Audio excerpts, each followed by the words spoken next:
Pertama, menurut agama Islam. Dalam Islam, manusia pertama adalah Nabi Adam. Ia diciptakan langsung oleh Allah dari tanah liat. Hawa diciptakan dari bagian tubuh Adam dan menjadi pendampingnya. Mereka tinggal di surga sebelum diturunkan ke bumi. Semua manusia sekarang ini adalah keturunan mereka. Kedua, menurut agama Kristen dan Yahudi. Ceritanya hampir mirip. Tuhan menciptakan Adam dan Hawa di Taman Eden. Tapi mereka melanggar larangan Tuhan dan memakan buah terlarang. Akibatnya, mereka diusir dari surga. Inilah awal mula kehidupan manusia di bumi, menurut kitab Perjanjian Lama.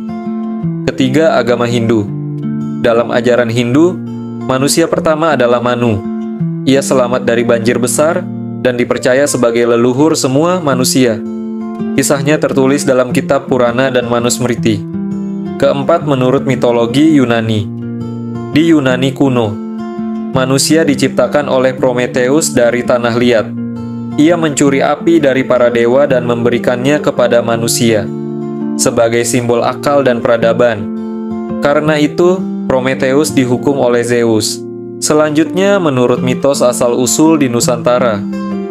Di Indonesia, ada banyak kisah unik. Suku Toraja percaya manusia diturunkan dari langit oleh Puang Matua. Di Sulawesi, ada kisah Batara Guru, yaitu manusia keturunan dewa. Di tempat lain juga ada cerita manusia yang lahir dari pohon, laut, atau tanah. Lalu ada teori terkenal, yaitu teori evolusi dari Charles Darwin. Tahun 1859, Darwin memperkenalkan teori evolusi. Manusia tidak diciptakan secara langsung, tapi berkembang dari makhluk mirip kera, lewat proses dan juga seleksi alam. Teori ini cukup kontroversial, namun juga menjadi dasar untuk biologi modern. Selanjutnya adalah teori evolusi modern. Ilmuwan menemukan fosil manusia purba, seperti Lucy. Lalu ada Homo habilis, Homo erectus, dan Homo sapiens. Di Indonesia ditemukan Homo erectus di Sanggiran, dan Homo floresiensis, manusia hobbit di Flores. Teori ini meyakini bahwa manusia berasal dari sana. Selanjutnya ada teori out of Africa.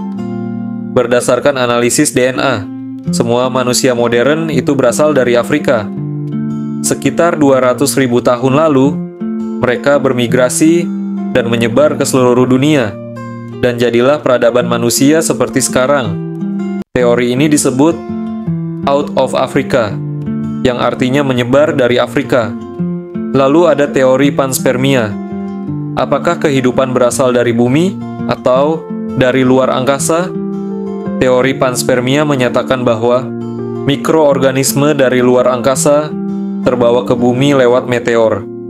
Teori ini belum terbukti, tapi terus diteliti sampai sekarang.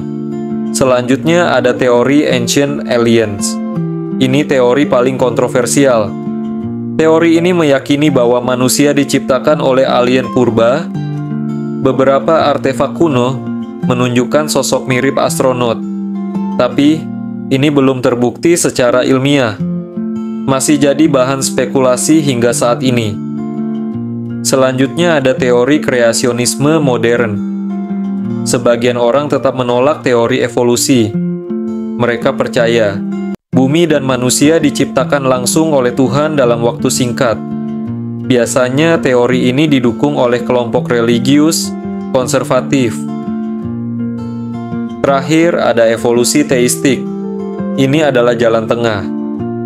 Teori ini meyakini bahwa Tuhan menciptakan kehidupan, tapi lewat proses evolusi. Banyak ilmuwan beragama menerima pandangan ini. Dari mitos hingga DNA, dari langit hingga fosil di tanah. Semua teori ini mencerminkan rasa ingin tahu manusia. Siapa kita? Dari mana asal kita? Jawabannya masih terus dicari. Tapi satu hal pasti, belajar tentang asal-usul kita adalah belajar tentang diri kita sendiri. Teori mana yang menurut kamu paling masuk akal?